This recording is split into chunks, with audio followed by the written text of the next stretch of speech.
शांति। हमारे संकल्पों में कितनी शक्ति होती है, हमारे संकल्पों में कितनी अद्भुत शक्ति समाई हुई है, जिसके बारे में हमने कभी सोचा नहीं होगा कि हमारे संकल्पों में इतनी पावर होती है। जो संकल्प हम करते हैं वो प्रैक्टिकल में कैसे साकार होते हैं, वो संकल्प हमारे पूर्ण होते हैं और हम कई बार जाने अनजाने में कोई गलत संकल्प भी कर लेते हैं, तो उसका फल भी हमें भोगना पड़ता है। तो आज जानते हैं कि संकल्पों में कितनी पावर होती है। एक भाई बोल रहे थे कि एक ज्योतिषी से मैं मिला, उनसे मिलने के लिए परमिशन लेना पड़ता है पहले से और एक-एक सेकंड का पैसा देना पड़ता है, इतना फेमस ज्योतिषी है।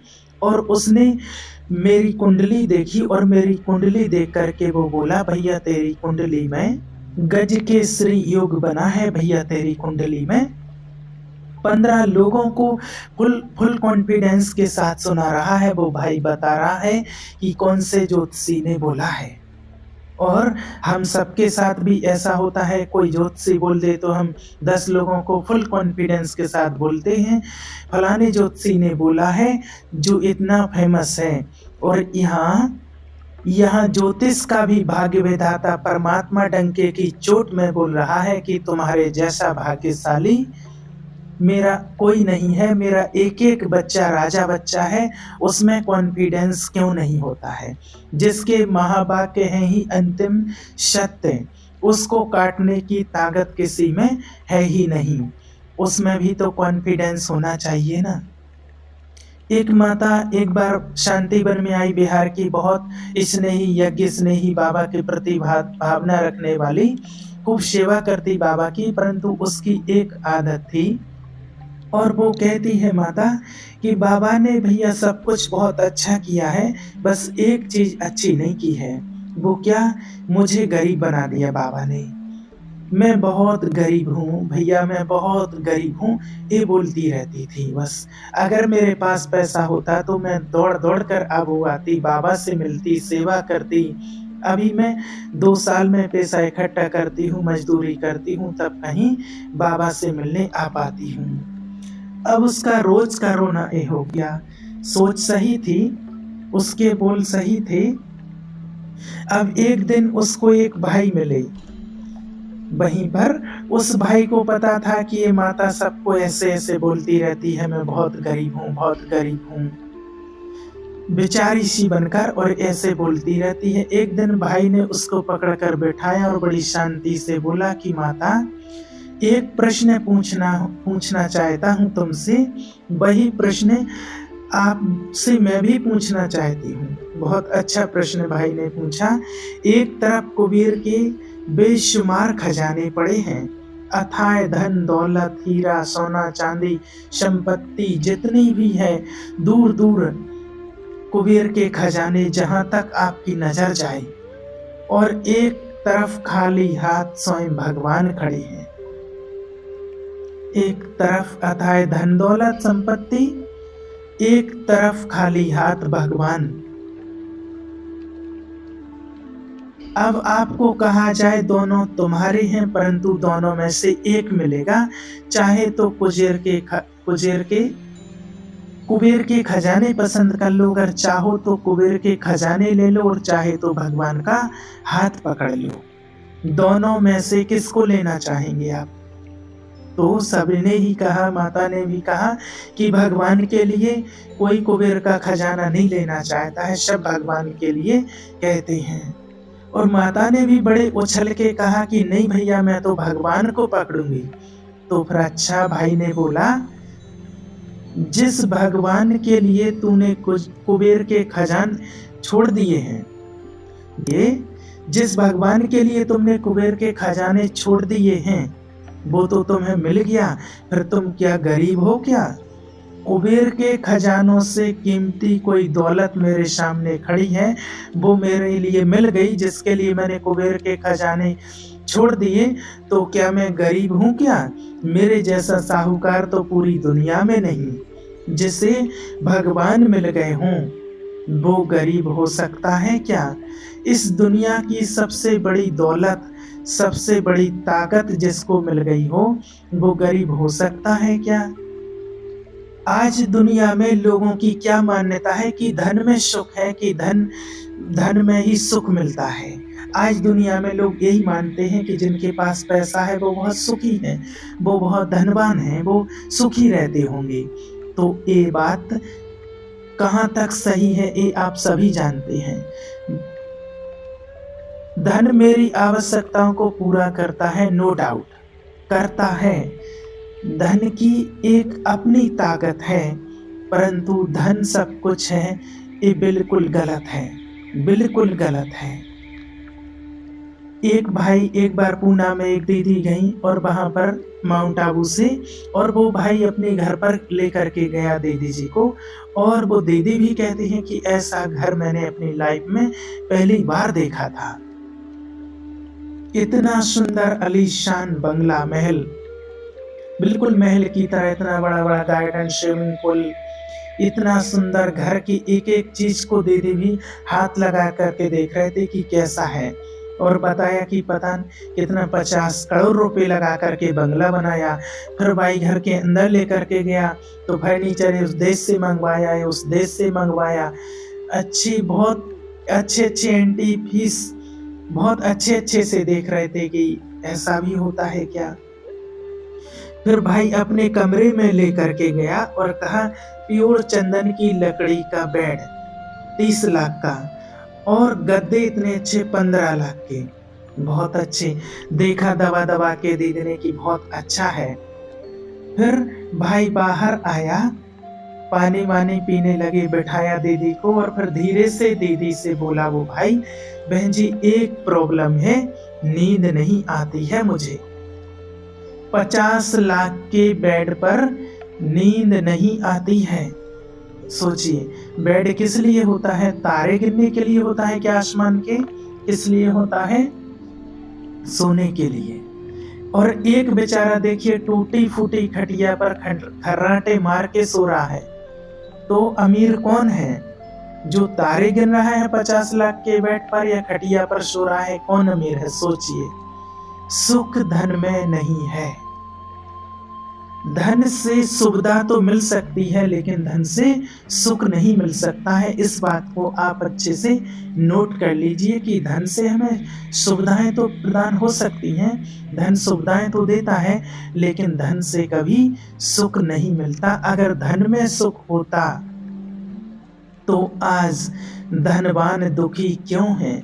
आज धनवान लोग दुखी नहीं होते। अगर धन में सुख होता तो धनवान आज दुखी, टेंशन में, डिप्रेशन, हार्ट पेशेंट क्यों हैं? उनके संबंधों में मनमुटाव क्यों है?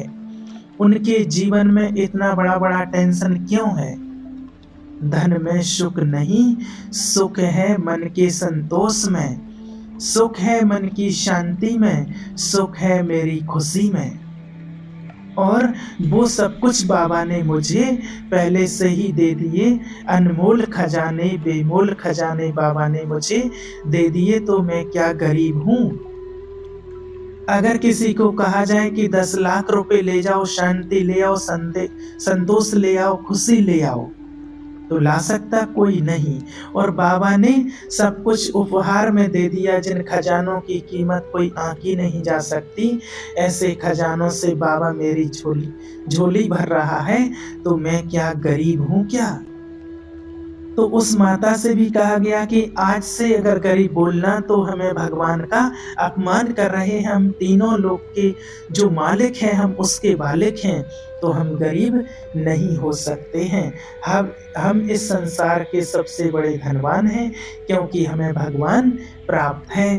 तो माता को कहा कि अमृत बेले उठकर रोज सुबह दिल से बाबा का शुक्राना करना, धन्यवाद करना दिल से कि वाह बाबा वाह, तू मुझे मिला, इतने खजाने तूने मुझे दिए, मेरे जैसा धनवान इस दुनिया में कोई नहीं, तेरा लाख लाख शुक्रिया।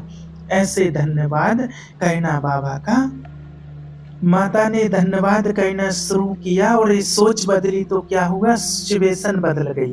15 ही दिन के बाद उस माता के बेटे का बिहार से फ़ोन आया। शांतिवन में माता थी, उसने गुड न्यूज़ सुनाया फ़ोन पर। उसने बताया कि जो नेपाल में आउटर एरिया में उनकी कलाठी पहाड़ी का टुकड़ा पड़ा था, सालों से सदियों से बेकार, किसी काम का नहीं था। वो भूल भी चुके थे उस प्रॉपर्टी को, किसी काम का तो है नहीं, पहाड़ी का टुकड़ा है। तो उसने गुड न्यूज़ दिया कि नेपाल की गवर्नमेंट उसे 60-70 लाख में लेने की बात कर रही है। तो सोच बदलते ही क्या हो गई, सिचुएशन बदल गई। इसीलिए अगर मेरे सामने मेरे अनुकूल सिचुएशन नहीं है तो तुरंत क्या बदलो, सोच। तुरंत सोच बदल लीजिए। नेगेटिव का तो मेरे जीवन में स्थान ही ना हो, मेरे माइंड में नामो निशान ही ना हो, खत्म।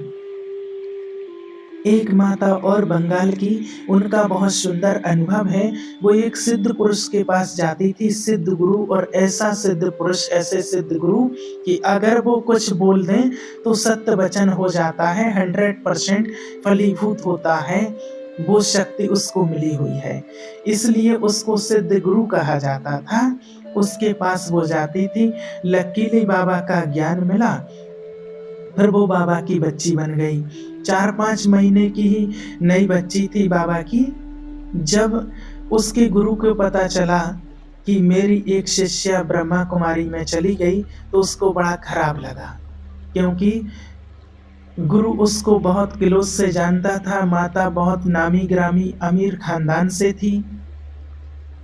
तो गुरु ने इनविटेशन दिया, माता को निमंत्रण दिया कि मेरे से आके अति शीघ्र अभी मिलो। तो माता भी गुरु का सम्मान करती थी, इतने दिनों से उनसे जुड़ी हुई थी, तो माता गुरु से मिलने पहुंच गई। ऐसे बहुत बड़ी ऐसी सभा लगी हुई थी, और सभा के बीच में माता गुरु से मिलने पहुंच गई, और माता को देखते ही गुरुजी आउट ऑफ कंट्रोल हो गए और अति क्रोधित हो गए। भरी सभा के बीच में माता जी को तिल मिला करके बोला कि जिस गुरु को छोड़कर तुम गई है ब्रह्मा कुमारी में, वो गुरु आज तुझे श्राप देता है कि तुम कोढ़ कैंसर से तड़प तड़प कर भरी जवानी में मरेगी। अब उसके तो सभा के बीच में ही टांगे हिलने लगी माता की, क्योंकि वो नई नई बाबा की बच्ची थी, 5-6 महीने ही हुए थे ज्ञान में चले। तो वो बहुत भयभीत हो गई, क्योंकि उसको सिद्ध गुरु, सिद्ध पुरुष के नाम से जाना जाता था। उसकी बात कभी खाली नहीं जाती थी। वो बहुत घबरा गई माता। उस समय मनमोहिनी दीदी जी हुआ करती थी। मनमोहिनी दीदी ने उनसे कांटेक्ट किया, और माता ने बताया कि गुरु ने ऐसे ऐसे बोला है, मैं बहुत ज़्यादा डरी हुई हूँ, घबराई हूँ, क्या करूँ। तो दीदी ने कहा कि तुम जितना जल्दी हो सके आबू आ जाओ, मधुबन में आ जाओ। माता जल्दी से जल्दी अपनी तैयारी करके मधुबन पहुंची। उस समय बाबा हफ्ते में 2 बार हिस्ट्री हॉल में आया करते थे। तो जिस दिन माता पहुंची उस दिन बाबा आने वाले थे। दीदी ने कहा कि तुम अपनी आप बीती सब बाबा को सुनाना, बाबा को बताना क्या क्या हुआ तुम्हारे साथ में। शाम को बाबा आए और माता बाबा के पास पहुंची, और बाबा ने पहले तो उसको दृष्टि दिया, ऊपर से नीचे तक निहारा, फिर हाथ पकड़ा माता का। फिर बाबा ने कहा बोलो बच्ची। तो कहा बाबा गुरु ने ऐसे ऐसे बोला है, मुझे बहुत डर लग रहा है।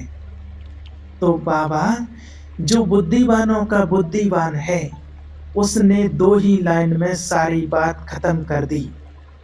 बाबा ने कहा बच्ची, यदि तू सोचेगी तो होगा कोढ़ कैंसर, कोई नहीं बचा सकता। अगर तू सोचेगी तो, अगर तू सोचेगी तो होगा, और अगर तू नहीं सोचेगी तो ये शिव की गारंटी है, ये बाबा की गारंटी, ये परमात्मा की गारंटी है, नहीं होगा।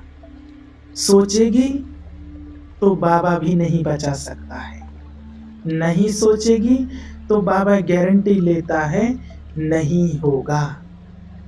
उस माता ने उसी वक्त वहीं अपनी माइंड से डिलीट कर दिया कि गुरु ने कुछ कहा भी था, भूल गई बिल्कुल। आज वो माता 85 साल की है। आबू में खुद अपने हाथों से गाड़ी चलाती है, ड्राइव करती है, हिल स्टेशन पर आज भी 85 साल की है। कभी कोई दीदी लोग उससे पूछ लेते हैं कि वो गुरु गुरु का कोड़ कैंसर क्या हुआ, तो वो हंस के बोलती है, गुरु जाए दही खाने। मेरे तो आज तक सिर दर्द भी नहीं होता है, जुकाम भी नहीं होता, मैं बिल्कुल ठीक हूँ। तो उसको बोला बोला माता ने बोला कि मुझे कभी याद नहीं आया, बाबा ने मुझे जो शक्ति दी थी कि अगर सोचेगी तो होगा और नहीं सोचेगी तो कुछ नहीं होगा, और यही मैंने पकड़ लिया और आज तक मैंने सोचा ही नहीं और आज वो बिल्कुल स्वस्थ है। तो मेरी सोच पर बहुत कुछ निर्भर करता है। बाबा ऐसे ही नहीं बोलता, वो हमें जीवन जीने की कला सिखाता है। इसीलिए उसका एक-एक महावाक्य ऐसा होता है जो मेरे जीवन में सुखों को, सफलता को लेकर के आता है। केवल मैं उनको फॉलो करूँ बस। मुझे सुनना ही नहीं है, बल्कि क्या कहना है, फॉलो करना है। तो मेरा जीवन खुशनुमा ना बने, ये हो ही नहीं सकता है। इतना ही नहीं, मैं अपनी संकल्प शक्ति से ये तय कर सकती हूँ कि मेरी मृत्यु कहाँ, कब और किस प्रकार से हो, और मैं ये भी तय कर सकती हूँ कि मेरे आने वाले जन्म कैसे हों। इसलिए आज से आप इसे ध्यान रखेंगे कि जो बनना चाहते हैं वो ही संकल्प करेंगे, कोई भी नेगेटिव संकल्प अपने मन में नहीं लाएंगे। ओम शांति।